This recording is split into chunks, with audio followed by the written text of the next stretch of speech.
আসসালামু আলাইকুম রহমতুল্লাহ। আরবি প্রভাষক লিখিত প্রস্তুতির নতুন আরও একটি ক্লাসে আপনাদেরকে স্বাগতম। আজকে আলোচনা করব বাক্যশুদ্ধি নিয়ে। বাক্যশুদ্ধি থেকে 5 নম্বরের প্রশ্ন থাকবে। চলুন সরাসরি আমরা ভিডিওতে চলে যাই। প্রশ্নে কিছু ভুল বাক্য দেওয়া থাকবে, এগুলো শুদ্ধ করতে হবে। লাল ফন্টে যে বাক্যগুলো দেখতে পাচ্ছেন এগুলো ভুল অবস্থায় আছে, এবং কালো ফন্টে যে বাক্যগুলো দেখতে পাচ্ছেন এগুলো শুদ্ধ অবস্থায় আছে। প্রশ্নে ভুল অবস্থায় দেওয়া থাকবে, আপনাদের পরীক্ষার খাতায় শুদ্ধ করে লিখতে হবে।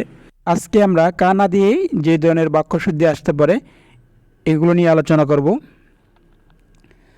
কানা সাধারণত দুটো ইসিমের পূর্বে আসে এবং প্রথম ইসিমকে পেশ দেবে এবং পরবর্তী ইসিমকে জবর দেবে, এটা মনে রাখবেন। এবং একটা উদাহরণ মনে রাখবেন, তাহলে কানা দিয়ে যত ধরনের বাক্যশুদ্ধি আছে সবগুলোর উত্তর সহজেই করতে পারবেন। প্রথমে দেখতে পাচ্ছেন কানা বা খালিদিন আলিমান, তাহলে আমরা জানি কানা এর পরে যে ইসিমটা থাকে সেটাকে জবর পেশ দেয়, জবর না হয়ে পেশ দেয়। তাহলে আমরা কানা এর পরে যে ইসিম আছে আবা, আবা এর পরিবর্তে আমরা আবু দিয়ে দিব। আবু করতে আমরা হামজা এর পরিবর্তে ওয়াও দিয়ে দিব, তাহলে আমাদের বাক্য শুদ্ধ হয়ে যাবে। যেমন কানা আবু খালিদিন আলিমান। এরপরে আরও একটা বাক্য কানা দিই, কানা আবা জাইদিন গালিবান। তাহলে আমরা যদি এখানে আবা এর আলিফ উঠিয়ে ওয়াও দিয়ে দিই তাহলে আমাদের বাক্যশুদ্ধি হয়ে যাবে কানা আবু জাইদিন গালিবান। এরপরে একইভাবে আরও একটি বাক্য কানা আবা জাইদিন গাইবাতুন। এখানে কানার পরে ইসিম আবাকে আমরা আবু করে দেব। কানা আবু জাইদিন, এখন জাইদ যেহেতু মুজাক্কার, পরে যে এরপরে মুজাক্কারে হবে, এরপরে মুয়ান্নাস হবে না। তাহলে আমরা যদি মুয়ান্নাসের চিহ্ন গুলতা উঠিয়ে দেই তাহলে আমাদের বাক্যশুদ্ধি হয়ে যাবে কানা আবু জাইদিন গাইবান। এরপরে আরও একটা বাক্য, এটা হচ্ছে সরা। এই কানা সরা এগুলো মূলত হচ্ছে আফালে নাকেস। আফালে নাকেস 17টা, এই 17টা সাধারণত মুক্তাদা এবং খবরের আগে আসে। মুক্তাদাকে পেশ দেয় এবং খবরকে জবর দেয়। এই 17টা আফালে নাকেস মুখস্থ করে রাখবেন, তাহলে এই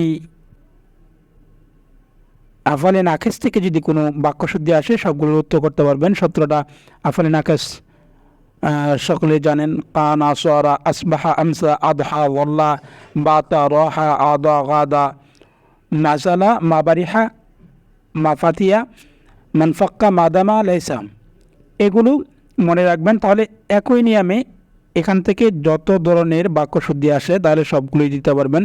তাহলে আমরা বাক্যশুদ্ধিতে চলে যাই। সরা জাইদুন, ঠিক আছে, সরা এরপরে পেশ, পরবর্তী ইসিমে পেশ হয়, তাহলে সরা জাইদুন, এটা ঠিক আছে। এখানে ভুল হচ্ছে গানিয়ুন, যেহেতু আমরা জানি সরা এরপরে দুইটা ইসিম আসবে এবং এরপরে প্রথমটাই হবে পেশ, দ্বিতীয়টাই হবে জবর। এখানে প্রথমটায় পেশ দেওয়া আছে, এখানে ভুল নেই। ভুল হচ্ছে শেষেরটাই পেশ দেওয়া আছে, শেষেরটা জবর করে দিলেই আমাদের বাক্য শুদ্ধ হয়ে যাবে। তাহলে শুদ্ধ বাক্যটা হবে সরা জাইদুন গানিয়ান। আমরা জানি জবরের পরে আলিফ দিতে হয়, আমরা এর পরিবর্তে আলিফ দিয়ে দিলাম। এরপরে আরেকটা বাক্য কানাল্লাহু বিকুল্লি শাইইন আলিমুন, এটাও আগেরটার মতোই। কানাল্লাহু, কানা এর পরে আল্লাহ, আল্লাহের শব্দের উপরে পেশ আছে। বিকুল্লি শাইইন আলিমুন, আমরা জানি শেষে যে ইসিমটা থাকবে তাতে সবসময় জবর হবে। এখানে পেশ দেওয়া আছে, আমরা জবর করে দিলেই আমাদের বাক্যশুদ্ধ হয়ে যাবে। তার শুদ্ধ বাক্যটা হবে কান আল্লাহু বিকুল্লি শাইইন আলিমা। সর্বশেষ যে বাক্যশুদ্ধিটা সেটা হচ্ছে কানা বাকরান জালিসান। এখানে কানা এর পরে ইসেম হচ্ছে বাকরান। এখানে আমরা জানি কানার পরে যদি কোনো ইসেম আসে তাহলে সেটা পেশ হয়। এখানে জবর দেওয়া আছে, তাহলে এটা ভুল। প্রশ্নতে যে জবর দেওয়া থাকবে না, আমরা জবর দেওয়া আছে না পেশ দেওয়া আছে, এটা আমরা ওয়াও, ইয়া, আলিফ এগুলো থেকে বুঝবো।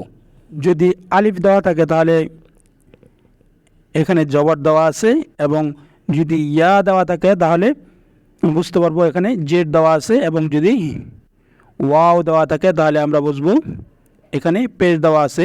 যেহেতু কানা বকরান এটাকে আমরা পেশ করব, পেশ করতে হলে আমাদের আলিফটাকে উঠিয়ে দিতে হবে,